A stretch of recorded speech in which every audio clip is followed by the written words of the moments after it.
بسم اللہ الرحمن الرحیم۔ زندگی جب رلائے تو سمجھ جانا گناہ معاف ہو گئے، اور زندگی جب ہنسائے تو سمجھ جانا دعا قبول ہو گئی۔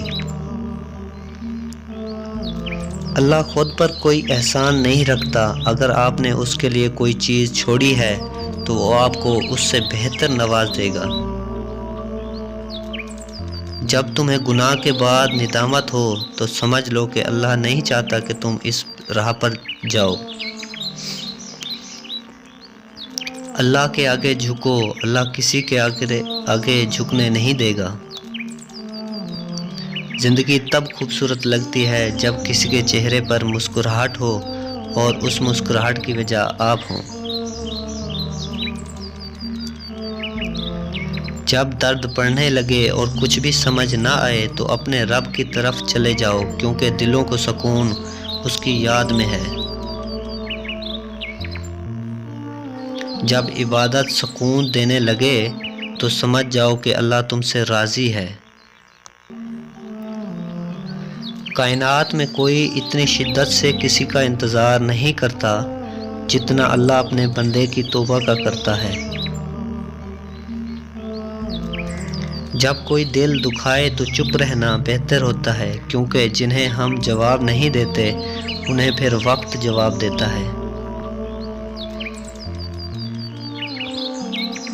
دنیا میں سب سے تیز رفتار چیز دعا ہے، جو دل سے زبان تک پہنچنے سے پہلے اللہ کے پاس پہنچ جاتی ہے۔ انسان کے جسم کا سب سے خوبصورت حصہ دل ہے، اور اگر یہی صاف نہ ہو تو چمکتا چہرہ کسی کام کا نہیں۔ مقدر اتنی بار بدلتا ہے جتنی بار بندہ اللہ پاک سے رجوع کرتا ہے۔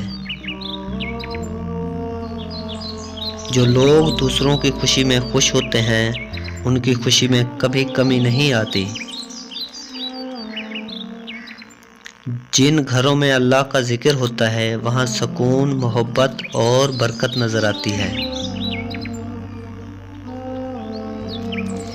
اگر تم غلطیاں نہیں کرو گے تو کیسے پتہ چلے گا کہ کون تمہارے گرنے کا انتظار کر رہا ہے؟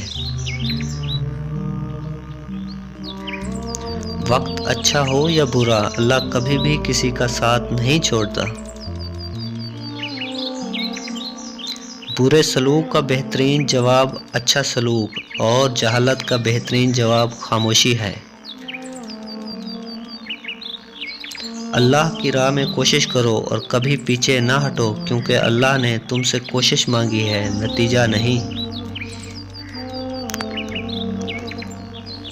کردار ایک ایسا ہیرا ہے جو ہر پتھر کو کاٹ سکتا ہے۔ تم اس دنیا میں رہتے نہیں بلکہ تم اس دنیا سے گزر رہے ہو۔ بڑا بننے سے پہلے چھوٹا بنو، کیونکہ بڑی بڑی عمارتوں کی بنیاد چھوٹی چھوٹی اینٹوں سے بنی ہوتی ہے۔ جو پڑھ نہیں سکتا اور جو پڑھتا نہیں ہے دونوں یکساں طور پر جاہل رہتے ہیں۔ جب خاموشی کو ہتھیار کے طور پر استعمال کیا جائے تو یہ الفاظ سے بھی زیادہ زخم دے سکتی ہے۔ لوگ کتابوں کی طرح ہیں، ہر ایک کی اپنی کہانی ہے۔ اگر آپ کا اپنا گھر اپنے سکون کا باعث نہ بنے تو سمجھ لینا کہ توبہ کا وقت آ گیا ہے۔ لوگوں کو پرکھنا چھوڑ دو، کیونکہ تم نہیں جانتے کوئی اپنے اندر کیسی جنگ لڑ رہا ہے۔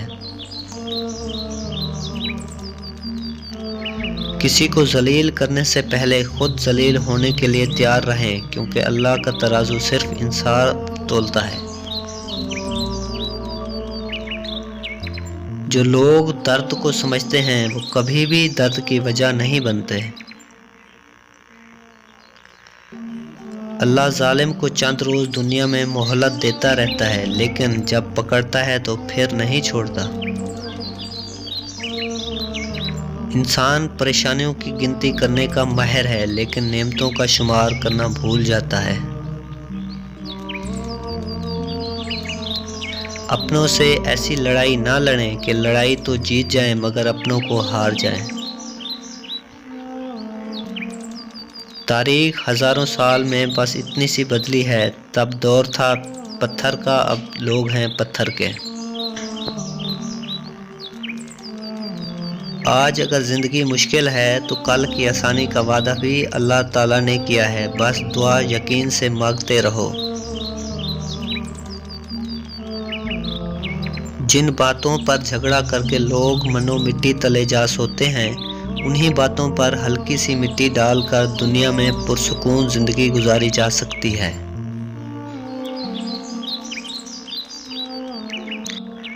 صبر میں شکوہ نہیں ہوتا، صرف خاموشی ہوتی ہے، اور اس خاموشی کا شور صرف اللہ ہی سنتا ہے۔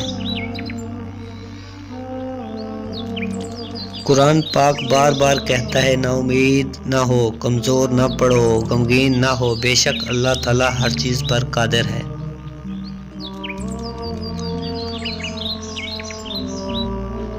جس کی انا اس کی قد سے اونچی ہو، وہ شخص رشتے نہیں نبھا سکتا۔ جو بندہ اللہ کو پسند ہوتا ہے، اس کا عمر کے آخری دنوں میں یہ حال ہوتا ہے کہ وہ کہتا ہے، میں نے کچھ نہیں کیا، یوں ہی عمر ضائع کر دی۔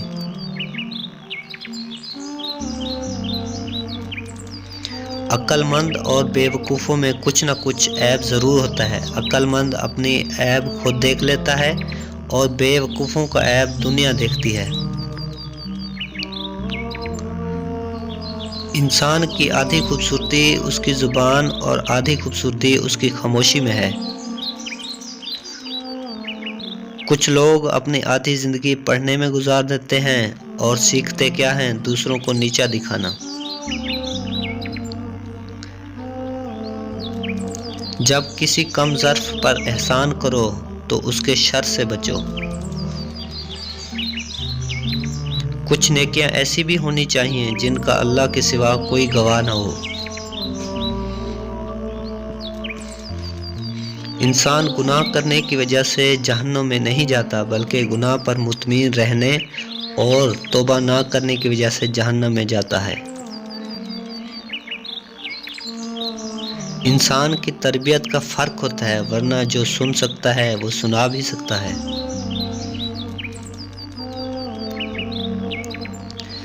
دنیا مکافات عمل ہے، صبر ضائع نہیں جاتا۔